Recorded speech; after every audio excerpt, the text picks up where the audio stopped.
Hi all. ഇന്ന് ഞാൻ വന്നിട്ടുള്ളത് നല്ല അടിപൊളിയായിട്ടുള്ളൊരു മുളകച്ചാറിൻ്റെ വീഡിയോ ആയിട്ടാണ് കേട്ടോ. നമ്മുടെ വീട്ടിൽ ധാരാളം പച്ചമുളക് മൂത്ത് നിൽക്കുന്നുണ്ടെങ്കിൽ ഇതുപോലെ ഒന്ന് ചെയ്ത് നോക്കാം കേട്ടോ. പച്ചമുളക് ഇഡ്ഡലിച്ചെമ്പിൽ ഇതുപോലെ ഒന്ന് ആവി കയറ്റി ഒന്ന് തയ്യാറാക്കി നോക്കിയിട്ടില്ലെങ്കിൽ തയ്യാറാക്കി നോക്കണം കേട്ടോ. മുളക് നല്ലതുപോലെ കഴുകിയെടുത്ത് മുളകിൻ്റെ നടു ഒന്ന് കീറിയെടുത്ത് ഇഡ്ഡലിച്ചെമ്പിൽ വെള്ളം വെച്ച് തിളച്ച് വരുമ്പോൾ നടു കീറിയ പച്ചമുളക് ഇട്ട് കൊടുത്ത് ഒരു 5 മിനിറ്റ് വേവിച്ചെടുക്കണം.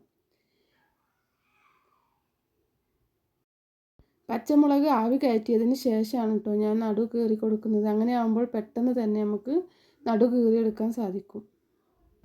ഇനി ഒരു മൺചട്ടി അടുപ്പിൽ വെച്ച് 2 ടീസ്പൂൺ എണ്ണ ഒഴിച്ച് കൊടുക്കണം. എണ്ണ ചൂടാവുമ്പോൾ കടുക്, ഉലുവ ഇത് രണ്ടും ഇട്ട് പൊട്ടിച്ചെടുക്കണം. ഉലുവയും കടുകും പൊട്ടിയതിന് ശേഷം ഇതിലേക്ക് ഇഞ്ചി വെളുത്തുള്ളി പേസ്റ്റ് ചേർത്ത് കൊടുക്കണം. ഈ സമയത്ത് ഇതിലേക്ക് കറിവേപ്പില ചേർത്ത് കൊടുക്കാം. നല്ലതുപോലെ മൂപ്പിച്ചെടുക്കണം. ഇതിലേക്ക് കാശ്മീരി മുളക് പൊടിയും മഞ്ഞൾപ്പൊടിയും കൂടെ ചേർത്ത് മൂപ്പിച്ചെടുക്കണം. പൊടികളുടെ പച്ചമണം മാറിക്കഴിഞ്ഞാൽ പുളിക്ക് ആവശ്യമുള്ള വിനാഗിരി ഒഴിച്ച് കൊടുക്കാം. വിനാഗിരിക്ക് പകരം പുളിവെള്ളം ഒഴിച്ച് കൊടുത്താലും മതി. ഇനി ആവശ്യത്തിനുള്ള ഉപ്പും കൂടെ ചേർത്ത് നന്നായിട്ടൊന്ന് തിളപ്പിച്ചെടുക്കണം.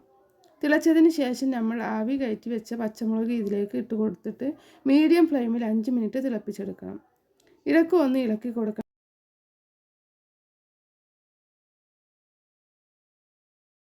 നന്നായി തിളച്ച് വറ്റി വരുമ്പോൾ 1 സ്പൂൺ ശർക്കര ചീകിയതും 1/2 ടീസ്പൂൺ കായപ്പൊടിയും കൂടെ ചേർത്ത് കൊടുത്ത് നന്നായിട്ടൊന്ന് തിളപ്പിച്ചെടുക്കണം.